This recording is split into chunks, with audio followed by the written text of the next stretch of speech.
Welcome, and it's great to see you all today. Terrific audience here at the Miller Center, and for all of you watching on Zoom or on YouTube, thank you for joining us today. Today's topic, holding presidents accountable, comes out of a conference we held at the Miller Center back in October of last year on the state of the American presidency, and along with big topics like how presidents work or don't work with Congress, the role of the civil service, what we call bureaucracy and democracy, and also how we pick our presidents and how presidents unite the country. We also decided to stay focused on how we hold presidents accountable. This is an issue that goes back to the founding of the Republic with the fear of a monarch who would act beyond the law. And as we turned the corner to 2024, holding presidents accountable was going to be a centerpiece of the coming election year. And we are really thrilled today to partner with the Karsh Center on Democracy at the University of Virginia School of Law to put together today's event. I'm just going to quickly introduce our four participant panelists who are really part of the Miller Center family, and we are really blessed at this university and at the Miller Center to have truly national quality experts on these topics. I'm going to step over here so you can see them as I describe them. I'm going to start with Tim Hafey. Tim is a partner at Willkie Farr & Gallagher. He was the lead investigative attorney on the January 6th Commission, the bipartisan commission of Congress from a few years back that looked at the January 6th attack on the Capitol. He teaches as a lecturer at UVA Law School, had been UVA's general counsel, and had been the U.S. attorney for the Western District, and maybe most importantly from the powerful class of 1986 at the University of Virginia, as well as a UVA law grad. To Tim's right, not necessarily politically, Barbara Perry, who is the Jerry Beliles Professor here at the Miller Center, co-directs our oral history program, was for 9 years the Director of Presidential Studies. But she's also an expert, having done her doctorate here at the University of Virginia on the politics of the Supreme Court. And for our October conference, she wrote a terrific essay on how the Supreme Court does or doesn't contain a president that goes beyond constitutional bounds. Joining by Zoom is Sai Prakash, a Miller Center faculty fellow, who is also the James Monroe Professor at the University of Virginia Law School, as well as the Paul Mahoney Professor at the University of Virginia Law School. Former Supreme Court clerk for Clarence Thomas, and also for that conference wrote a terrific essay on how Congress could hold presidents accountable on a number of different topics. And Sai, it's great to have you with us today. Sai is doing a visiting term at Harvard Law School, I believe. He's going to nod. I'm looking at him. He doesn't see that. There we go. Terrific. Thank you, Sai. And then finally, managing today's conversation is Micah Schwartzman. Micah is the Hardy Cross Dillard Professor at the University of Virginia Law School, after having been the Harvey Cross Dillard Scholar when he was a student at the University of Virginia Law School. I'd like to meet Harvey Cross Dillard. He's also the co-director of the Karsh Center on Law and Democracy. He is a UVA grad, a UVA law grad, with his doctorate from Oxford, where he was a Rhodes Scholar. He's clerked on the U.S. Court of Appeals, and we are just thrilled to have him as a partner in so many different things. And Mike, I'm going to just turn it over to you. Thank you. Thanks, Bill. Can everyone hear me? Yes. So I want to thank the Miller Center and Bill Antholis for hosting us for this important topic today. As you know, former President Trump is in court today for hearing in New York, and we'll talk a little bit more about that. But before we get into the legalities of the various challenges that former President Trump and that President Biden face, I wanted to start out with a question to Barbara about how our founders of the Constitution envisioned holding the president accountable. What were some of the constitutional mechanisms, some of the means by which they thought the presidency might be checked in one way or another? Well, thank you, Micah, and it's just an honor to be on the stage with my colleagues, and thank you not only to Bill, but Christina and Alfred and Mike and the whole team for putting this together today, and thank you all for being here on such a beautiful day that feels like summer suddenly. I also want to say to Bill, I am a proud member as well of the UVA class of '86. Unfortunately for my senior status, that's my graduate school class, not my undergraduate class. But in any event, I thought I would start with a little experiment. I like audience participation. So if you are in our in-person audience today, or if you're watching online, I'd like all of you to raise your right hand. Okay, repeat after me. I. Say your name. Okay. Yeah, there's always one in every crowd. Do solemnly swear that I will faithfully execute the office of President of the United States and will, to the best of my ability, preserve, protect, and defend the Constitution of the United States. So help me God. Congratulations, you all are presidents of the United States now. I don't know if you knew yet. Dun, dun, dun, dun, dun, dun. Now, I started that way, first of all, because I like audience participation. Always wakes the audience up. But also to say, what does that mean? The question was, what did the founders put in the Constitution that has something to do with presidential accountability? So just think of those words you have just said and that are used to swear in every president of the United States going back to George Washington. That oath is prescribed in Article 2, Section 1 of the Constitution. Just playing around with it yesterday, I thought, well, does faithfully executing the office of President of the United States, does that mean that the president will abide by the laws of the United States, or simply execute them as they involve other people? And the other, to preserve, protect, and defend the Constitution of the United States, would indicate to me that is also following the strictures of the Constitution, and I would say the laws that have been made under it. So that's number one. Number two, let's go back to pre-Constitution. What was our first Constitution in this country? Articles of Confederation. They did not have, as we know it, an executive branch or a president as a head of an executive branch as we know it. Why was that? They had just fought a revolution to get away from a kingly monarchical system of some supreme power, but obviously after the glorious revolution of England, yes, a parliamentary system. But they did not want to have anything that smacked of kingship or queenship or monarchy. So they created, because by the way, I just went to Montpelier on Saturday to soak in the Constitution and the father thereof, as well as Dolly. And so I'm really imbued today with the constitutional spirit. And it makes me realize that in creating these three branches of government, we all learned in civics class, three branches of government, separation of powers, right? So that there wouldn't be one branch that would have too many powers. And certainly the head of that executive branch, the president, wouldn't have too many powers. So that's one element of how the structure was based in order not to have too powerful a president. What about accountability? Something that came to mind immediately in thinking about this topic was Alexander Hamilton writing in one of the Federalist Papers. And he indicated that people shouldn't be worried, now that we were moving from the Articles to what he hoped would be a ratified new Constitution, that there would be this one president. And he talked about the possibility of, I'll use the Russian word, a troika. What if we had a committee that would head the executive branch? Let's say 3 people. And so one of his reasonings in the Federalist paper that he was writing on the executive branch was, but if something goes wrong, if that troika makes a bad decision, or we could even say breaks the law, which of them is accountable? So he said it's a good thing that we're going to have one, if you will, unified president. So those are just some of the things I think to think about in terms of how the founders wanted to keep tabs on the power of the president, as well as, I would argue, accountability, through what I think is more of a political means, like impeachment.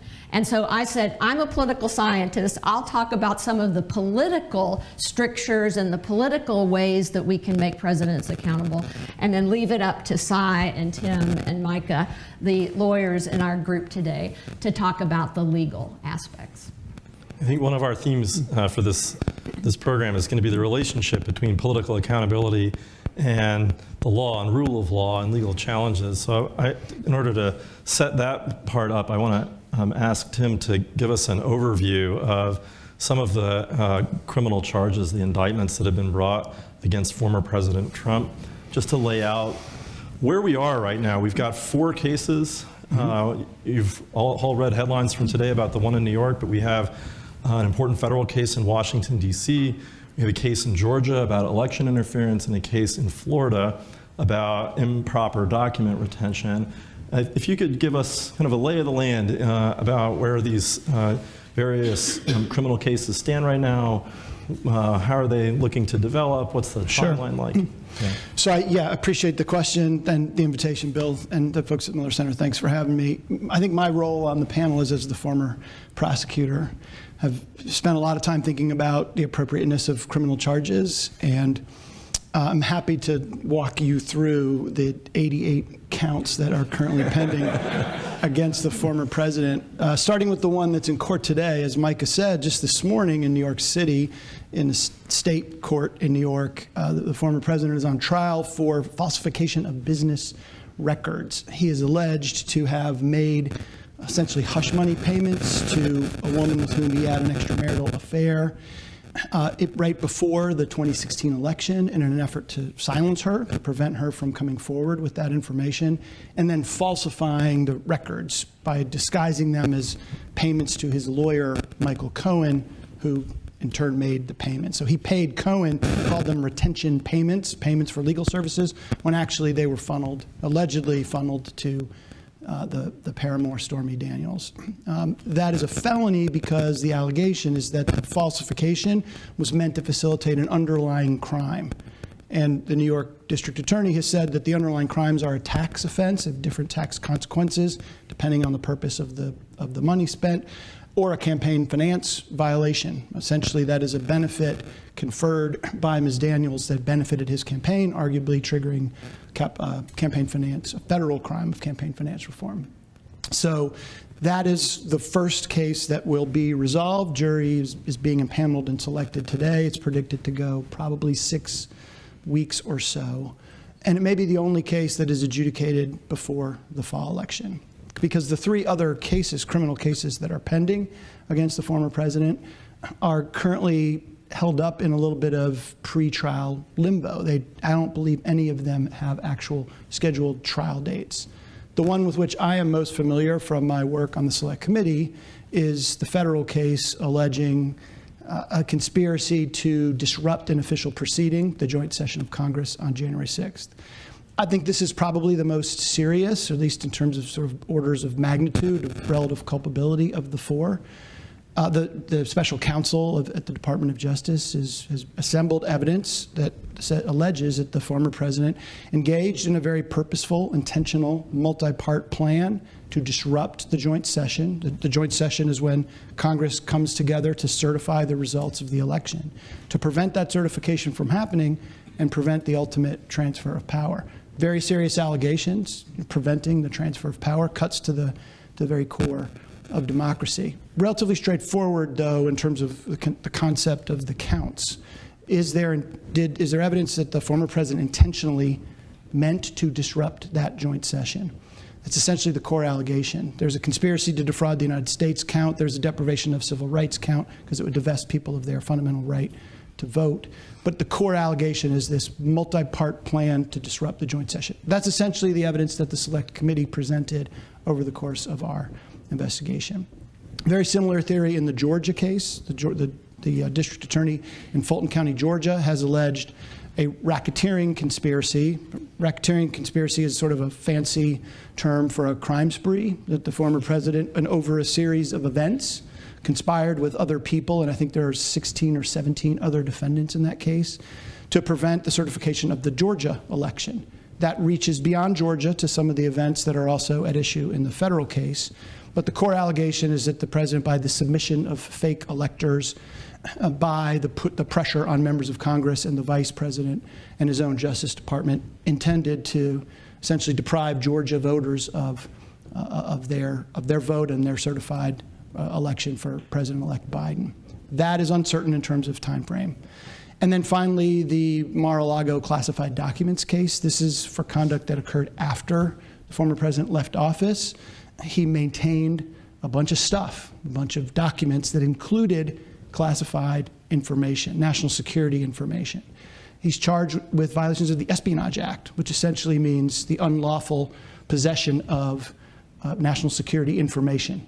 It's not a case that really involves the paper. It's more the underlying information that he's charged with unlawfully possessing. And there's also an obstruction count in that case, where he's charged with not only the underlying allegation of the Espionage Act, possession of that national security information, but then attempting to obstruct the investigation of that by trying to destroy documents or encourage people not to cooperate with the prosecutor. So your last question, Michael, was when the United States Supreme Court is evaluating a claim of absolute presidential immunity. The former president has essentially argued, first at the trial court in front of Judge Chutkan in D.C., then at the D.C. Circuit, and now in front of the Supreme Court in a case that will be argued next week, that he is absolutely immune from prosecution for acts undertaken in his official capacity. Judge Chutkan denied that and said, no one is above the law. You're not necessarily immune, even for acts that you took in your official capacity. And by the way, these may not even have been acts that were in your official capacity. They are, according to the government's theory, separate and apart from your official responsibilities as president. The Supreme Court will evaluate that immunity claim. And if they resolve it quickly, then that case could get scheduled for trial late summer or fall. If they take until the end of their term, which is typically in June, then it'll be difficult to get that case tried before the election. So that's an open question as to how quickly, expeditiously they resolve that. I believe in the Georgia case, there's some pretrial litigation about a lot of different evidentiary issues, including immunity, and there was an alleged conflict of interest between the prosecutor and one of her subordinates. That's been resolved, and one of the special appointees that the DA appointed has left the case. That, though, probably will not get resolved before the election. There are a lot of defendants remaining in that case, all of whom are bringing different motions, no trial date yet set. And then the Mar-a-Lago case is complicated because it involves the potential admission of classified information. Some of the evidence in the case may, in fact, have to be only viewed by people with a clearance and may want to be presented to a jury, which is complicated. So the discovery process and the use of particular categories of evidence makes that case a little more complicated. There's also a very inexperienced judge in that case. Judge Cannon has only had, I believe, 4 criminal trials as a judge and has been slow to rule, much slower than Judge Chutkan in the January 6th case. Uncertain when that'll be tried. Great. Thank you for a really excellent and succinct overview of those cases. I want to turn now to Cy and ask about legal challenges that President Biden is facing. That was including the appointment of a special counsel by the Department of Justice.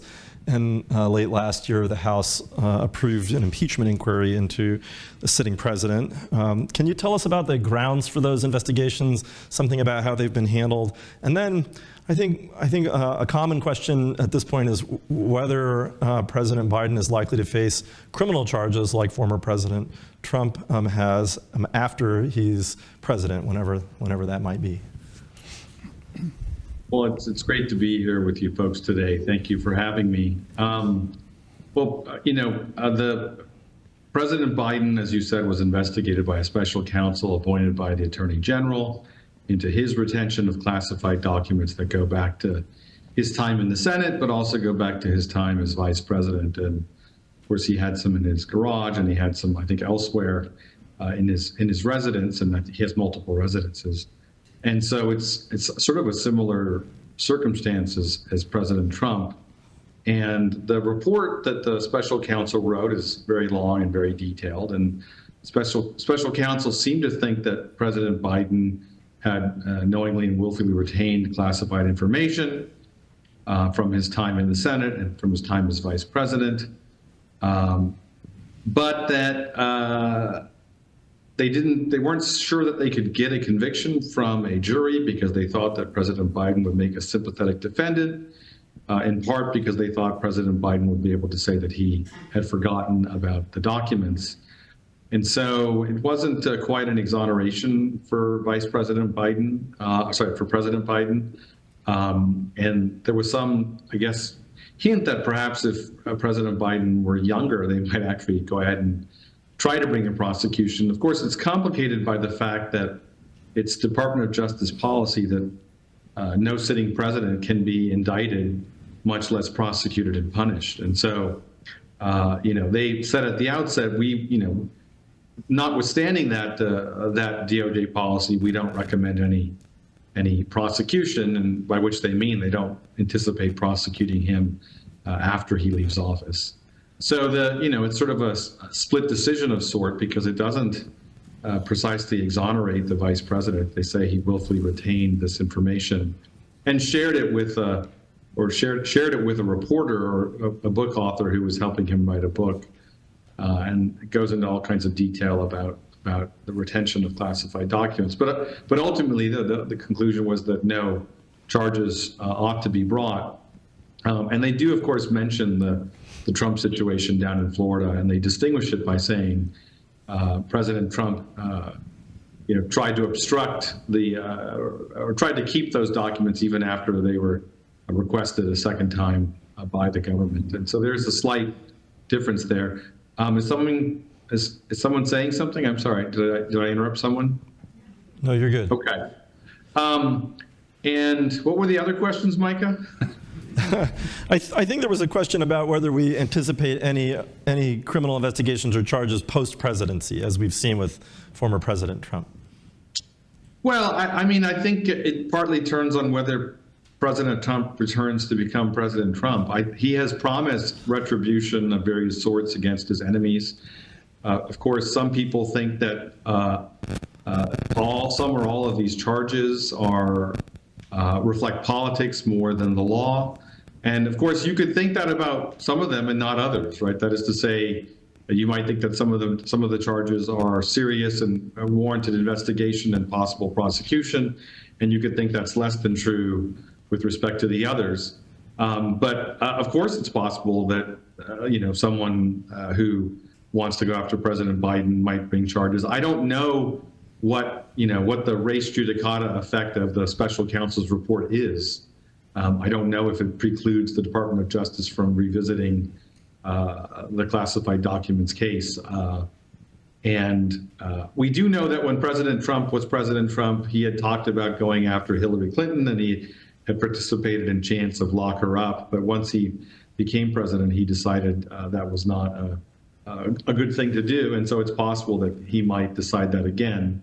But I can't possibly predict whether President Biden will be prosecuted going forward. And of course, besides the classified document stuff, there's also all this stuff having to do with his son, which, there's been no discussion of prosecuting him. But if you think that his son, was earning money and then using it to pay for the upkeep of President Biden's house, as his son indicated, there might be some tax implications there. But I haven't. There's obviously no special counsel investigating any of that.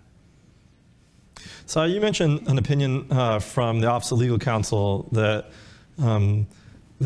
basically bars the government from prosecuting criminally a sitting president. And Tim mentioned that there's a pending case, Trump against the United States, which raises the question of whether a former president can be prosecuted for crimes committed while he was in office. I wanted to ask both of you to comment on this presidential immunity suit, which is currently pending before the Supreme Court. Tim has already mentioned it, but what are the major issues in this case? What are its implications for the rule of law? I think that's the really large question that this case represents.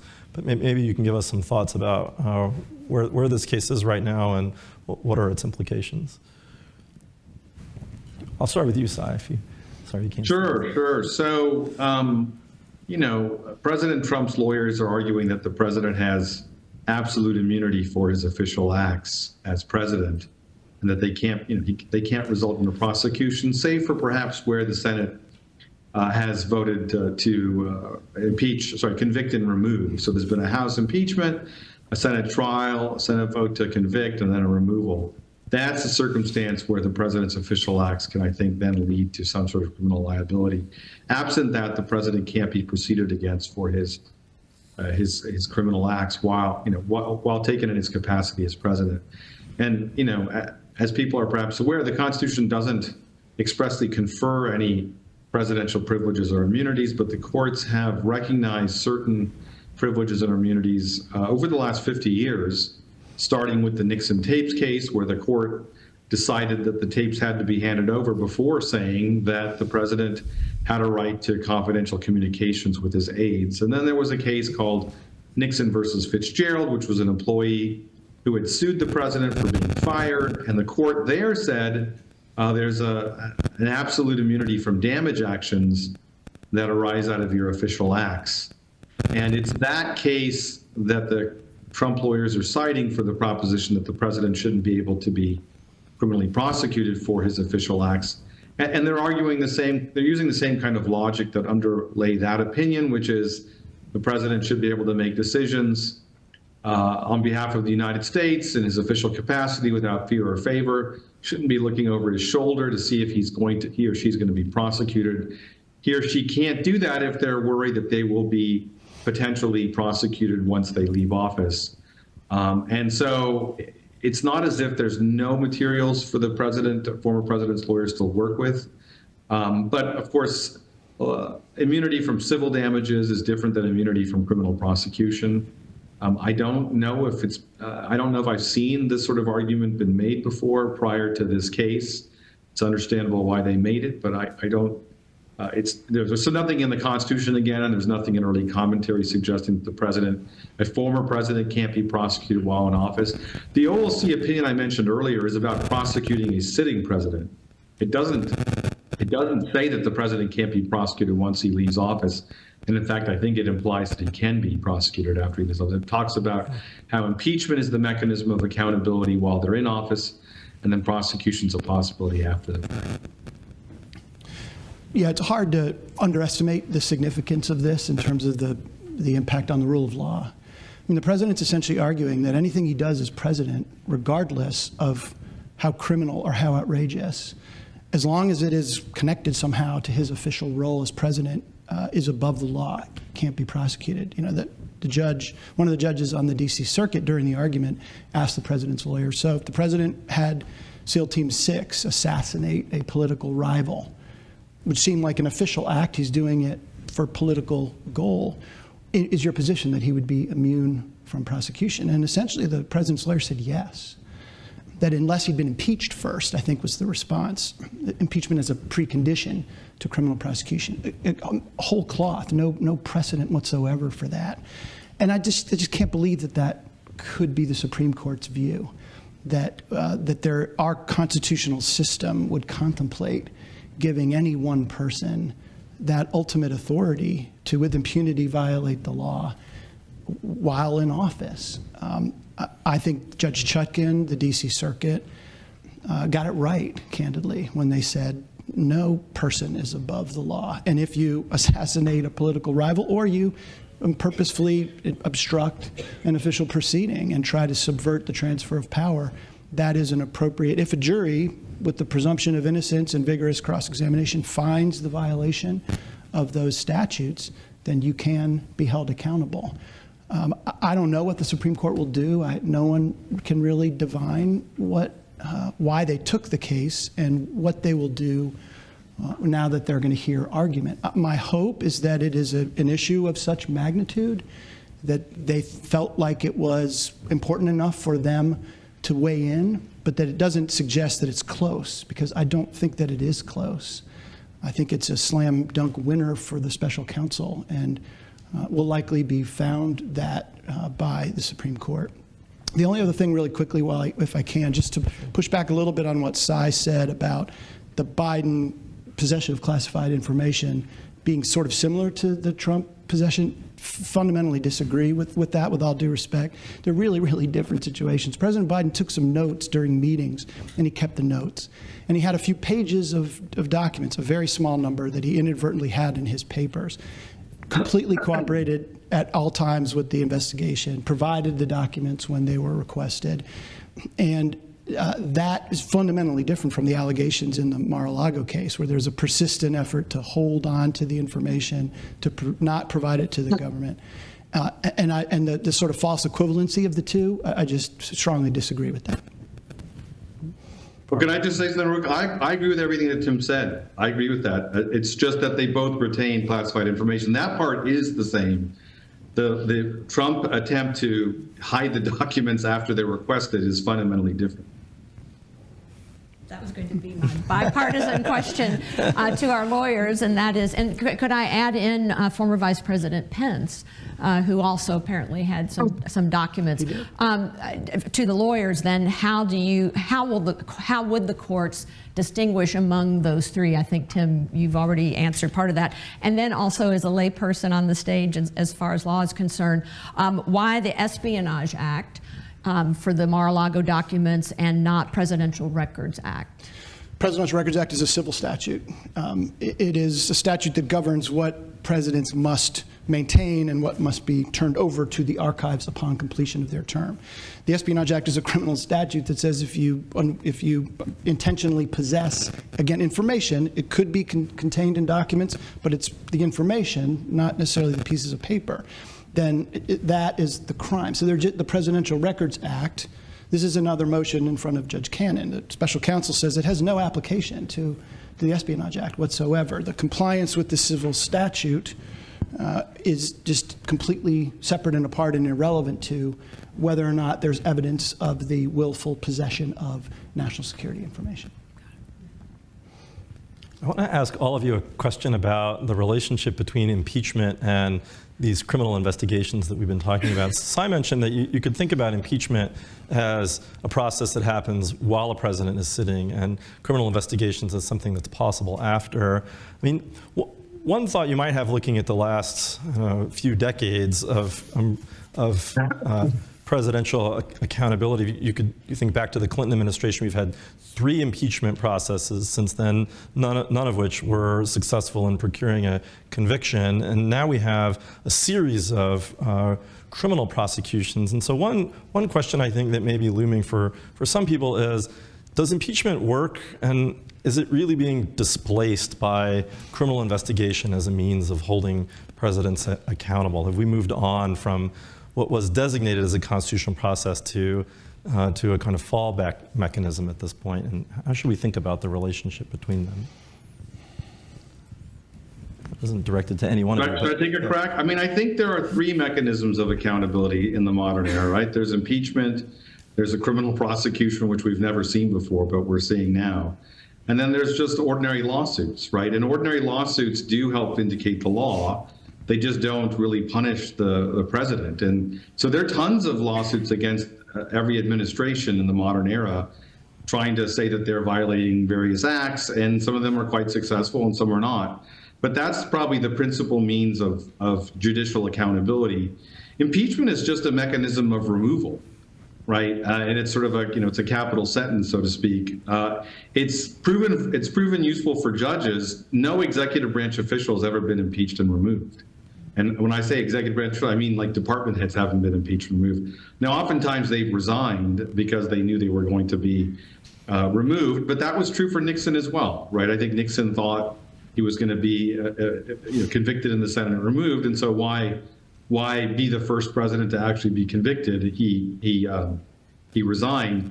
I think that in the modern era, since Nixon, we have parties that are much more attentive to the president's situation. They feel like it's a party-centered politics, as a Miller Center fellow has said. And what that means is when the president's attacked by members of the other party, their co-partisans rally around the president. And in a system where you need 2/3 of the Senate, it just becomes impossible to get a conviction. It's not too hard to get an impeachment. It's impossible to get a conviction. And so I think impeachment is more of a political tool than it is a mechanism of removal. If you're really facing a possibility of a Senate conviction, you're probably also just thinking about resigning before they ever get to that. Yeah, there's a fundamental concept in law called fair notice, that it's the fundamental part of our system of criminal justice is that there are very clear standards to which people are held. Crimes have elements that are prescribed, and there's a very high standard of proof beyond a reasonable doubt. Impeachment doesn't have that, right? Impeachment is removal from office for high crimes and misdemeanors. Very vague, very subjective, and as Sai said, very political. It requires 2/3 of the Senate to define what that is. So there isn't a lot of fair notice. That's why it is being used, I think Sai's absolutely right, in a very politicized way now. That's really strikingly different from crimes that are charged, that are defined by law. There's precedent which interprets what those things mean. That gives everybody clear notice as to what they can and can't do. Impeachment doesn't really have that at all. So going all the way back to the initial topic of accountability, if there is a conviction of crimes, again, with all the attendant protections of due process and of the presumption of innocence and of vigorous challenge to that evidence, I think that has the potential to move the needle of public opinion in a way that impeachment or a congressional process or reporting of the same facts have had.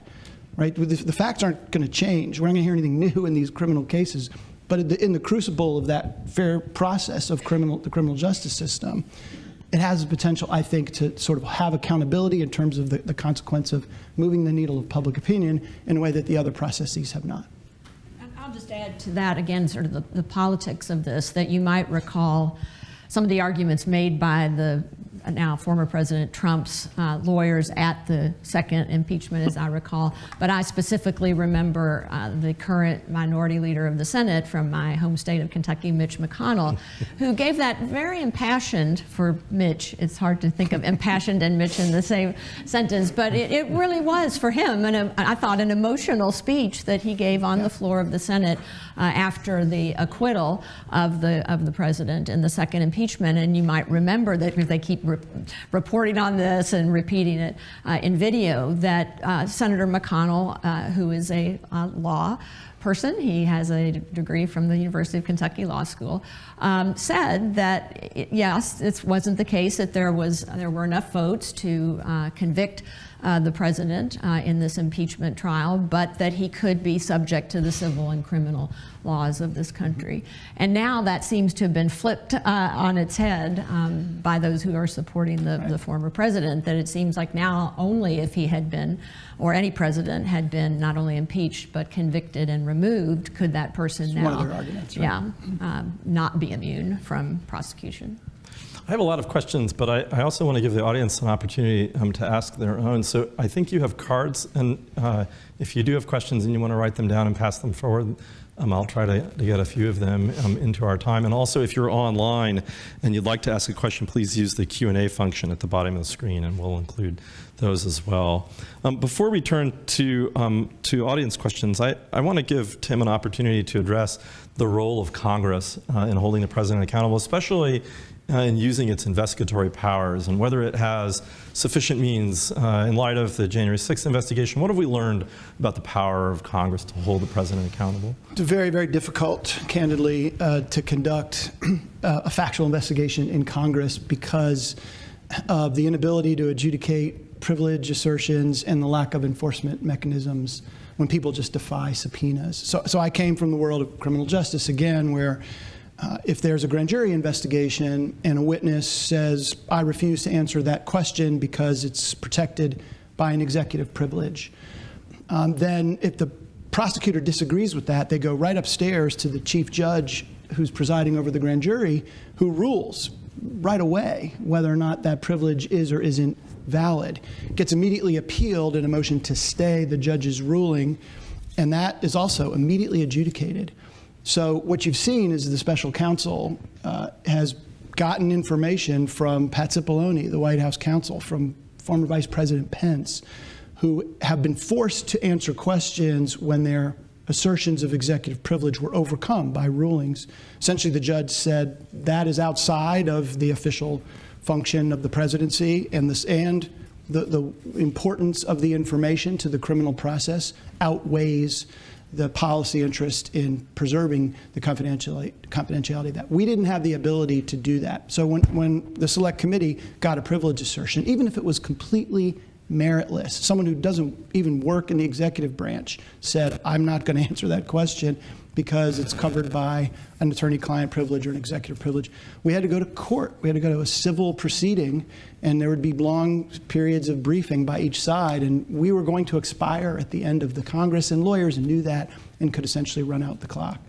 And if people defied subpoenas, like Steve Bannon did or Mark Meadows did, our options were either to refer them to the Department of Justice for criminal prosecution, which doesn't get the information. It's simply a means of holding them accountable for not responding to the subpoena, litigate civilly with the civil contempt process, which takes forever, or something called inherent contempt, where Congress has the power to send the sergeant at arms to someone's to put them into a holding facility in the Capitol building until they comply.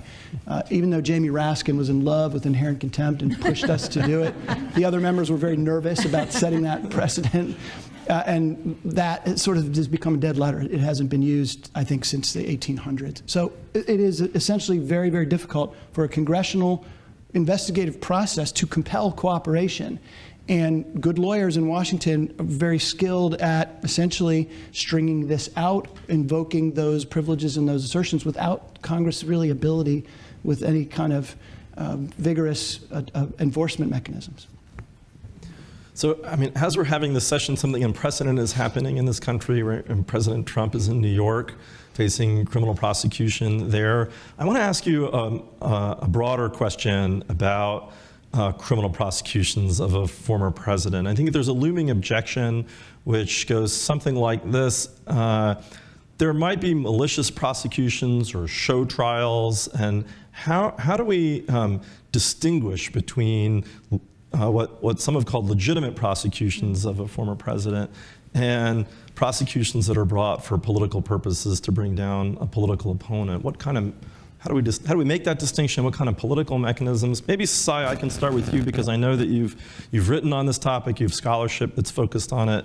I know that you've been thinking about the distinction between legitimate and illegitimate prosecutions. So I'll address the question your way first. Well, thanks, Micah. The DOJ understands that there could be this problem of perception and reality about prosecution of politicians, and so they have some rules about these prosecutions, and sometimes some requirements of consultation, and also some discussion about prosecutions or investigations that are begun in an election year. None of those really apply to, or most of them don't apply to President Trump. My co-author and I, Ian Ayers, decided to survey former U.S. attorneys about the Trump prosecution. And so we had 3 or 4 rounds of questions about the prosecutions brought against President Trump. And interestingly enough, you get different results across the different prosecutions. The prosecution with the most support, bipartisan support, is the Florida prosecution. The prosecution with the least support is the New York prosecution. And we were calling upon U.S. attorneys to use their judgment, their expertise, et cetera, to weigh in. And so that fact alone is interesting. Over 2/3, I think, of the prosecutors supported the prosecution in Florida. I think the prosecutions in New York were supported by less than, I think, half of the U.S. attorneys that responded. Of course, we didn't get all of them to respond. I don't know if Tim responded. Maybe he was smart enough to ignore us. I was on the pro side, so. But the thought process was, well, maybe we should have some check on the prosecution of politicians by establishing some sort of mechanism by which we would, distinguish proper prosecutions from maybe prosecutions that reflected some sort of partisanship. And it's not just about the Trump prosecutions. Of course, you have to worry about the prosecutions going forward. And so Ian Ayers, my co-author, said we should just have a 2/3 requirement. If you get 2/3 of a politically bipartisan panel of U.S. attorneys to agree to a prosecution of a former president or a presidential candidate, the prosecution can go forward. And if you can't, you can't. And so what that would mean is, if 20 people are in in the room, and 10 are Republican appointed prosecutors and 10 are Democratic appointed prosecutors, even if every single Democratic prosecutor wanted to bring the prosecution or wanted to approve it, you'd still need 3. But as we found out, there were Democratic prosecutors who didn't believe in the strength of some of these prosecutions and Republican prosecutors who did. So in some measure, actually, it was a little sort of uplifting, was an uplifting project because people just didn't vote on a partisan basis. I mean, I think there was a difference between Democratic and Republican prosecutors of the sort that you'd expect. But, you know, a good number of Republican prosecutors favored the prosecution in Florida, and a good number of Democratic prosecutors did not favor the prosecution in New York. Yeah, so one of the problems with this question is that there are a lot of things that inform the decision to bring a criminal case. It's not simply, did a crime occur? That's the central question. Is there sufficient evidence to prove beyond a reasonable doubt that this crime occurred? But you can't possibly charge every single violation of the law. Prosecutors are constantly making judgments in terms of the appropriate use of resources, the victims or community interests, whether or not a prosecution deters others from making similar criminal choices, resource constraints, how much time will a case take, does that pull people away from other things? So it isn't simply a matter of, is it a crime, do you charge it? That would be relatively simple if it were just a binary choice. But it just is not, and that's true at the local level, that's true at the federal level. So when you talk about politicians, some people feel strongly that the magnitude there, the community interest in holding politicians accountable is a really compelling community interest, arguably the most compelling, right? Those are the people that should be held to the highest standard, and if they misstep, allegedly, then they should, that elevates the importance of the resource commitment and bringing that case criminally. Others believe, well, it would potentially deter president. I hear this argument, well, it's going to deter presidents in the future if we hold former President Trump accountable. I just don't buy that. I don't think a lot of presidents are going to be wringing their hands all the time because they could be criminally prosecuted if they make a decision to conduct a drone strike or to enforce immigration against a particular. I just think we're in the realm of such unprecedented conduct, and I don't really see that a criminal prosecution of it will deter. So my point is more broadly, there are a lot of sort of flavors in the stew that inform whether or not a case is brought.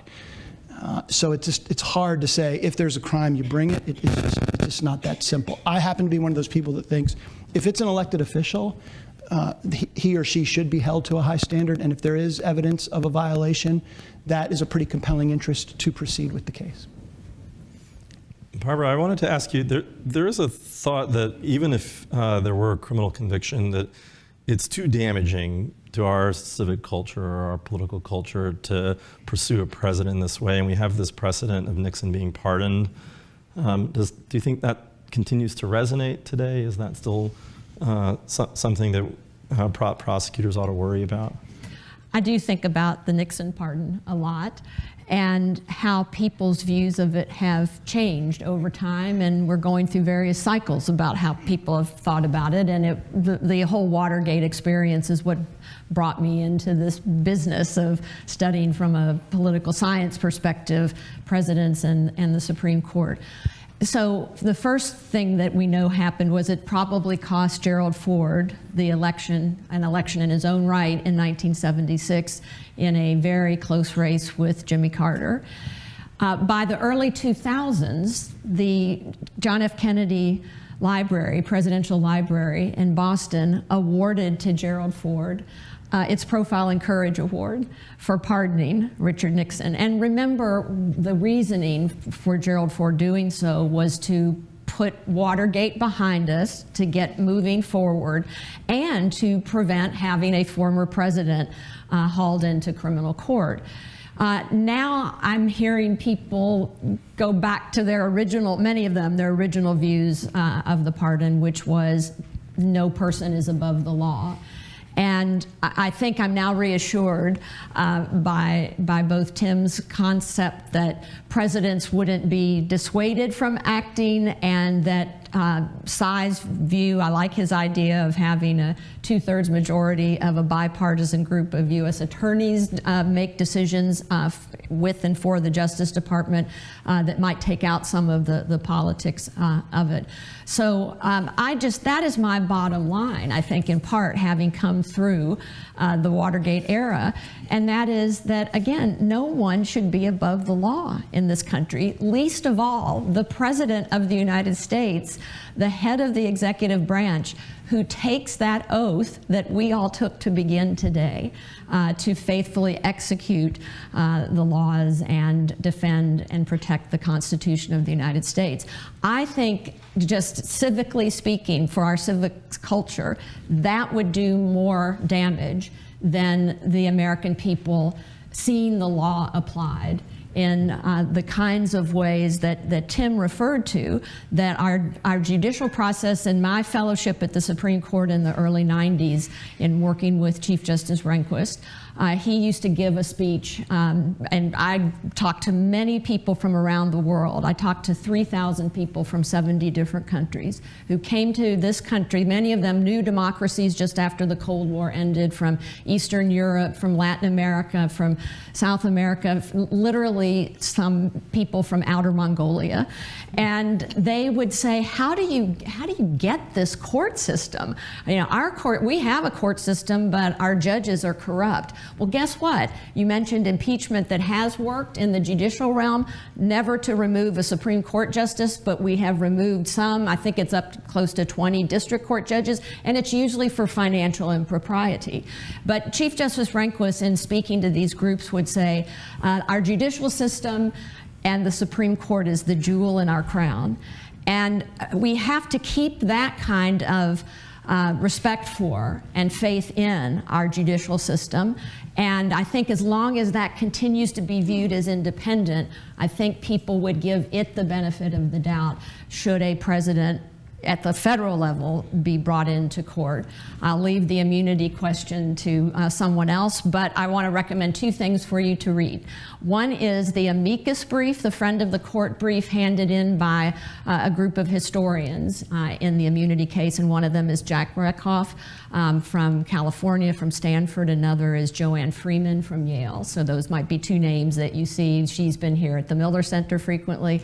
And it just lays out the history of their view, which is that a president is not immune. And the other is on accountability, and it's one of the essays that Bill commissioned and helped to lead by a bipartisan set of authors, Bob Bauer and Jack Goldsmith. And they wrote this for our meeting that we had in late October. It's now on the website, as all the essays are of the Miller Center from that program, and it's called On Transparency and Presidential Accountability. And they start by defining accountability, and they distinguish between legal accountability and political accountability, and then they set out for you the kinds of legal and political accountability that would apply to presidents of the United States. So I have several questions from the audience, and a couple of them are heading in the same direction, so I thought I might try to consolidate them because we only have several minutes left. One of them asks, if Trump is ultimately convicted of the January 6th related charges, what penalties might be considered appropriate?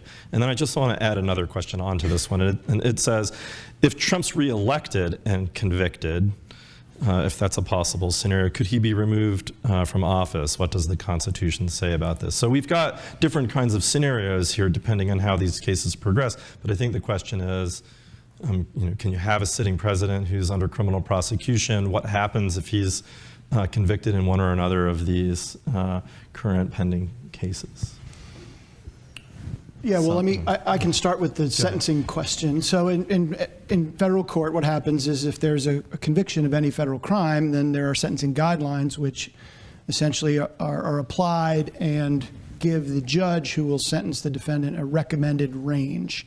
And that incorporates criminal history, circumstances of the offense.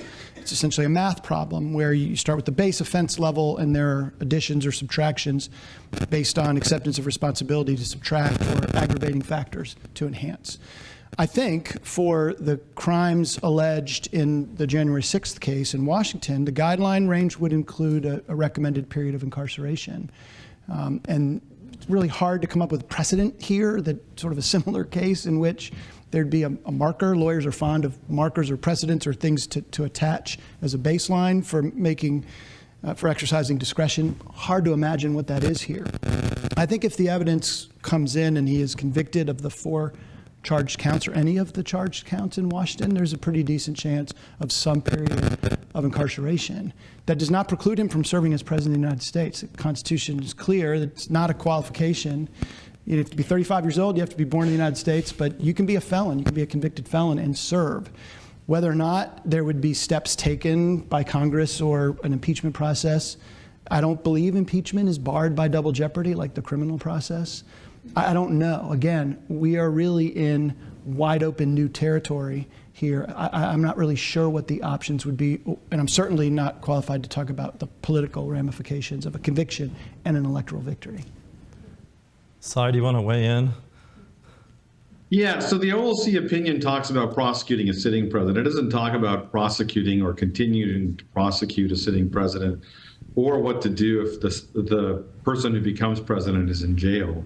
But the logic of the OLC opinion is that you can't continue a prosecution of a new president, and you can't keep the president in jail, that the impeachment process is the only means of removing a president, and that leaving him in jail, leaving her in jail would be a tantamount to an impeachment.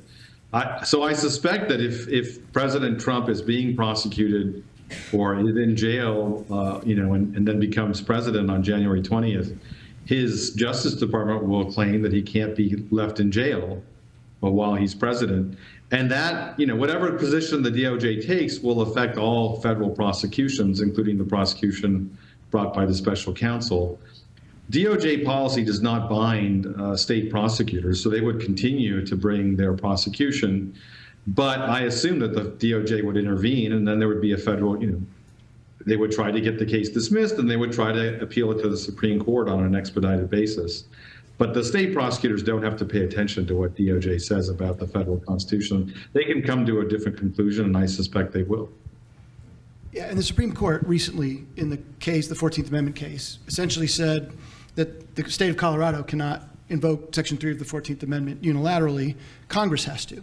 So there is a scenario by which, if, let's say, the former president is convicted, before he is seated, Congress could conduct some sort of proceeding to essentially preclude him from service, invoking Section 3 of the 14th Amendment. The court's recent opinion essentially contemplates congressional action, rules that states cannot unilaterally invoke that provision.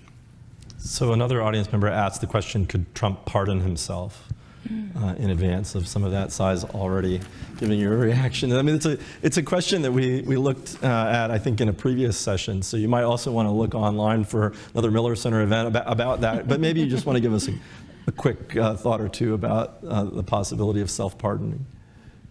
It's never happened. Presidents never pardoned themselves, but there is a territorial governor who pardoned himself. Isaac Stevens, I think the territory of Washington State, issued a pardon saying, I, Isaac Stevens, pardon Isaac Stevens.